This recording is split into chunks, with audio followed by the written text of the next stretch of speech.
Both print and electronic media పాత్రికేయ మిత్రులందరికీ నా హృదయపూర్వక ధన్యవాదాలు. వారు ప్రెస్ మీట్ను కూడా కాసేపు ఆపి నాకు ఇచ్చినటువంటి సురేష్ గారికి, నాకు ఈ హెల్ప్ చేసినటువంటి సతీష్ గారికి, నాయకులు లక్ష్మణ్ గారికి, మీ అందరికీ నా నమస్కారాలు.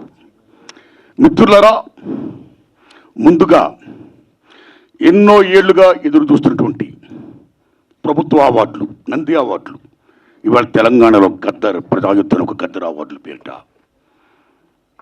సీఎం రేవంత్ రెడ్డి గారి గవర్నమెంట్ ప్రకటించడం మామూలు ఆనందం కాదు, వెరీ వెరీ హ్యాపీ.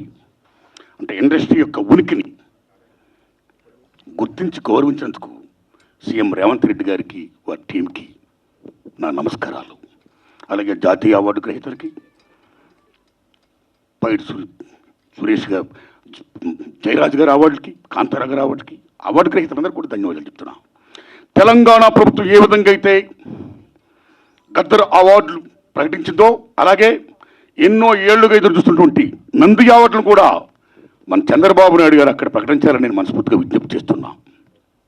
ఇక ముఖ్యంగా నేను మీ పాత్రికేయ మిత్రులందరినీ ఎందుకు పిలిచానంటే, ఎందుకు విజ్ఞప్తి చేశానంటే, రీసెంట్గా ఇండస్ట్రీ మొత్తం పర్సంటేజ్ కావాలని మ్యాక్సిమం అబౌవ్ 80% అనే ఇష్యూ మీద చర్చలు జరుపుతూ both producer council and film chamber అనేక చర్చలు జరుపుతూ కొనసాగిస్తున్న దశలో ఎప్పుడు చర్చలు ఫలప్రదం అవుతాయా, ఎప్పుడు సినిమా ఇండస్ట్రీలో పర్సెంటేజ్ సిస్టమ్ వస్తుందా అని ఎదురు చూస్తున్న నాలాంటి సగటు నిర్మాతలందరికీ కూడా తీరని విఘాతం జరిగింది. ఈ మధ్య రీసెంట్గా ఒక విషయం ఏంటంటే, హరిహరి వీరమల్లు అనే సినిమాని ఆపడం కోసమే జూన్ 1 నుంచి బంద్ ప్రకటిస్తున్నారు పర్సెంటేజ్ కానీ ఇవ్వకపోతే అనే మాట రావడం అనేది చాలా దుర్మార్గం. It's a trash. అది ఉట్టినది, అది కరెక్ట్ కాదు, అందులో కుట్ర ఉంది, ఆ కుట్రదారులు ఎవరు తెలుసుకోవాలి అని స్వయంగా పవన్ కళ్యాణ్ గారు ఆఫీస్ నుంచి రావడం అనేది, స్వయంగా సినిమాటోగ్రఫీ మంత్రి దుర్గేష్ గారు మాట్లాడడం అనేది కరెక్ట్ కాదు. ఎందుకంటే మిత్రులారా, ప్రొడ్యూసర్ కౌన్సిల్ కానీ, ఫిల్మ్ ఛాంబర్ కానీ, అది సినిమా పరిశ్రమ పాలనా సంస్థలు, ఆ రెండు సంస్థలు కూడా బంద్ ప్రకటిస్తాను ఇప్పుడు చెప్పలా. డిసిషన్స్ ఆర్ గోయింగ్ ఆన్ అని చెప్పారు. దట్ ఇంకో విషయం చెప్తున్నా మీకు, బంద్ అనేది ప్రజాస్వామ్యంలో ఒక బ్రహ్మాస్త్రం. ఎవరైనా బంద్ ప్రకటించే ముందు సినిమా ఇండస్ట్రీలో అకార్డింగ్ టు నామ్స్ 3 వారాల ముందుగా తెలియపరచాలి.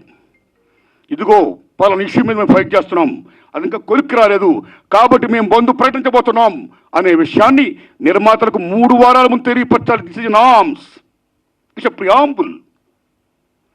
3 వారాల ముందు తెలియపరిస్తే రిలీజ్ డేట్ ఎవరు తెచ్చుకున్నారో, మేము రిలీజ్ డేట్ ఇచ్చుకున్నామండి, ఇంకో 2 వారాలు మేము రిలీజ్ చేస్తున్నామండి అని ప్రిపేర్ అయిన నిర్మాతలను ఇబ్బంది పెట్టకుండా ఉండడం కోసమే 3 వారాల ముందు తెలియపరచాలి according to norms. So June 1 bandh ప్రకటిస్తే, ఒకవేళ జూన్ 12 అంటే 2 వారాలు కూడా కాదు కదా, ఏ రకంగా మీకు హరిహర వీరమల్లుకి అది వర్తింపు చేస్తుందండి? అది కరెక్ట్ కాదు. పవన్ కళ్యాణ్ గారి మీద ఎవరైనా కుట్రబంటారు. తెలుగు చలనచిత్ర పరిశ్రమలో విశ్వవిఖ్యాత నట సార్వభౌమ ఎన్టీ రామారావు గారు, భారతదేశంలో ఎన్టీఆర్ మన తెలుగు జాతిని ఖ్యాతిని చేసిన మహనీయుడు. As a politician, as a CM, like this anything else. ఎంత గర్విస్తామో. తర్వాత మళ్ళీ మంచి గొప్ప పేరు తెచ్చుకొని ఈవేళ ఒక జనసేన పార్టీ పెట్టి ఈవేళ డిప్యూటీ సీఎం అయ్యారంటే వీఆర్ ప్రౌడ్ ఆఫ్ ఇట్. మన తెలుగు చిత్ర పరిశ్రమ మొత్తం గర్విస్తున్నది. Hats off to Pawan Kalyan garu. ఆయన సేవలను గుర్తుంచుకోవాల్సిన చంద్రబాబు నాయుడు గారికి సెల్యూట్. మేము పవన్ కళ్యాణ్ గారిని ఏ రకంగా దుర్మానం కాం, కానీ పవన్ కళ్యాణ్ గారు ఆఫీస్ ఆ రకంగా కరెక్ట్ కాదు రావడం. ఓకే, వచ్చిందనుకోండి, ఇష్యూ వస్తే మహాత్మా గాంధీ ఏమన్నాడు, ప్రపంచ యుద్ధాలను కూడా చర్చల ద్వారా ఆపొచ్చన్నాడు ఆయన. ఒక సీఎం, ఒక డిప్యూటీ సీఎంగా మీరు అక్కడ సీఎం చంద్రబాబు నాయుడు గారితో మాట్లాడి హరిహర వీరమల్లు అనే టాపిక్ మీరు ఎత్తకుండా, ఓకే మీ ఇండస్ట్రీ కష్టాల్లో ఉన్నప్పుడు రండి, మనం సిట్టింగ్ చేసుకుందాం రండి, మాట్లాడుకుందాం రండి అని చెప్పుకుంటూ ఒక పెద్ద రోల్ ప్లే చేసి ఉంటే, ఒక చలనచిత్ర పరిశ్రమ బిడ్డగా మిమ్మల్ని మేము ఎంత గౌరవించేవాళ్ళం సార్. ఎంత బాగుండేది సార్, ఎంత బాగుంటుంది సార్. ఆ పని చేయండి సార్ పవన్ కళ్యాణ్ గారు. ఎందుకంటే పర్సెంటేజ్ సిస్టమ్ వల్ల ఇండస్ట్రీ ఇవాళ చాలా మేలు జరుగుతుందండి. పర్సెంటేజ్ సిస్టమ్ లేకపోవడం వల్ల ఇండస్ట్రీ సగటు నిర్మాత మొత్తం కొలాప్స్ అయిపోతున్నారండి ఇవాళ. మీరు నమ్మండి sir. Why? Because all malls, పీవార్స్ మొత్తం ఇలాంటివన్నీ వచ్చేసిన తర్వాత సింగిల్ థియేటర్స్ ఇవాళ ఉనికి లేకుండా పోతుందండి. తెలంగాణ 500 ఉన్న సింగిల్ థియేటర్లు ఇవాళ 200 చిల్లరకు వచ్చేసాయి. ఆంధ్రప్రదేశ్ 500 పైన ఉన్న సింగిల్ థియేటర్ 300 పైసలకు వచ్చాయి. సింగిల్ థియేటర్ లేకపోతే యొక్క ప్రేక్షకుల పరిస్థితి ఏమిటి? ఇవాళ మాల్స్లోని ఆటల్లోని ఇటువంటి చోకాటి థియేటర్స్లో రేట్స్ ఎంత ఉన్నాయి? ఇవాళ ఎంత బీభత్సమైన రేట్స్. ఆడికి వెళ్ళి ఏదైనా పాప్కార్న్ తింటేనే 500 రూపాయల, డ్రింక్ 200 రూపాయల, టికెట్ మొత్తం 200 300 ఇలాగ అనుకుంటే సగటు ప్రేక్షకుడు ఎక్కడ సినిమా చూడగలుగుతాడు? ఏ రకంగా వెళ్ళగలుగుతాడు? ఇవాళ భారతదేశంలో సినిమా పరిశ్రమ అనేది సామాన్యుడికి వినోదం. అలాంటి వినోదాన్ని సగటు మనిషికి దూరం చేస్తుంది ఇవాళ బికాస్ ఆఫ్ దీస్ పాలసీస్. కాబట్టి సింగిల్ థియేటర్ని బతికించుకోవాలి, దానికి పర్సంటేజ్ సిస్టమ్ కావాలి. ఈ పర్సంటేజ్ సిస్టమ్ అనేది ఇప్పుడు నుంచి కాదండి. నేను ఎందుకు ప్రశ్న పెట్టానంటే since 25 years the issue is going on. ఈ పర్సంటేజ్ కావాలని కోరిన వాళ్ళు మేము కూడా ఒకటి, నేను కూడా ఒకనండి.